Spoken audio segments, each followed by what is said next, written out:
Today we're going to trace the incredible journey of one of Superman's greatest foes, Brainiac.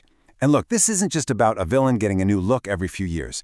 This is about how a pretty simple, kind of campy character morphed over decades into a deep, philosophical threat, and how that journey really reflects the growing ambition of comic books themselves. So let me just ask you this. What makes a villain stick with you? I mean, really unforgettable. Is it just about being super powerful, having some tragic backstory?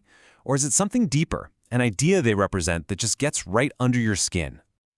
Well, for a hero like Superman, who is all about empathy and hope, the ultimate enemy isn't just someone who wants to blow up the world. No, it's a being of pure, cold intellect that looks at all of existence, humanity, Krypton, everything, and sees nothing more than a data set to be collected, cataloged, and controlled. To really get how he got to that terrifying idea, we have to go way back to the beginning, back to his 1958 debut. This is the baseline, the ground floor from which this whole incredible, complex character was built. His original form was, super straightforward, a perfect product of the time. The name Brainiac, it was literally a mashup of brain and maniac. He was a green-skinned alien from the planet Kalu, flying around with his pet space monkey, Coco, and using a shrink ray to bottle up entire cities. It's just classic, wonderful Silver Age sci-fi. His motivation, at first glance, seemed almost noble, in a really twisted way. He claimed he was collecting all these cities, Metropolis, London, you name it, to eventually use their people to repopulate his own dying planet. A cosmic preservationist, or so he wanted everyone to think. But this right here, this is where everything snaps into focus and gets deeply personal. While Superman is trying to save Metropolis, he boards Brainiac's ship and finds another bottle in the collection. And inside is Kandor, a living, breathing city from his own doomed planet, Krypton. All of a sudden, Brainiac isn't just some generic space threat. He is the keeper of Superman's lost heritage, and their rivalry is forged right there, forever. That personal connection was just the start, though. The character's first major evolution was way more than a simple update. It was a huge narrative choice. A move away from pulpy alien biology and towards something far colder, way more technological. It shows how the comics were getting ready to explore these big ideas of AI and transhumanism. So, the first big switch-up was a retcon. It turns out the green-skinned Vril Dox wasn't really an alien at all, but a super-advanced android. His actions weren't his own. They were just the result of cold, hard programming from a master AI back on his homeworld. And to really make this change stick, artists gave him his most iconic feature, those glowing electrical ports drilled right into his skull. Now, this wasn't just a cool new look. It was a huge, blinking sign for the reader that his mind was no longer a biological brain with feelings or empathy, but a network of circuits and pure logic. The final step in this whole mechanical metamorphosis was seeing his consciousness completely digitized and then uploaded into this absolutely terrifying, skeletal, robotic body. And with this new form came a brand new purpose. He wasn't just a collector anymore. He was a conqueror. And this body was the ultimate terrifying expression of his ruthless will. But here's the thing, that machine was just a tool. It was a physical shell for a far deeper and honestly more chilling intelligence. And this brings us to the philosophical peak of the character, the original, organic Kaluan Vril Dox, who sees himself as the one true last thinker in a universe full of noise. To really get inside his head, you have to understand this concept he has. He absolutely despises what he calls herd morality. To him, values we hold dear, like sympathy, kindness, hope, they're just weaknesses.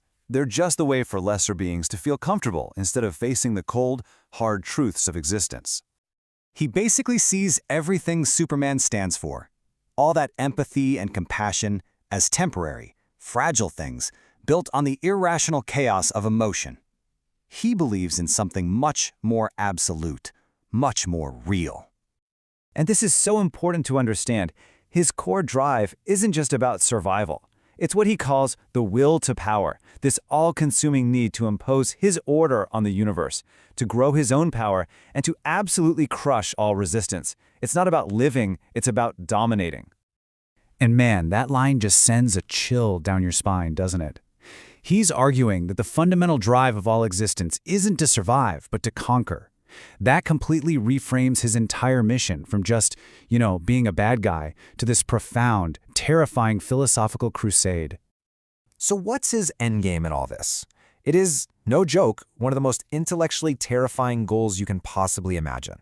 He wants to collect all the knowledge in the universe and then destroy the universe itself. Why? To make his collection, his wisdom, the only one and only version left. It is the ultimate act of preservation through total, absolute annihilation. Okay, so we've seen the collector, the machine, and the philosopher. Now let's put it all together and see how these different faces build on each other in this clear, deliberate evolution of what a threat can be. You can really see the progression here. Each version escalates the conflict in a totally new way. The pulp alien makes it personal for Superman. The android introduces that cold, terrifying logic of a machine. The robotic conqueror makes him a physical, cosmic-level force to be reckoned with. And finally, the last thinker transforms him into Superman's ultimate philosophical opposite, a villain truly worthy of a more mature, complex age of storytelling. And all of that brings us right to the heart of it.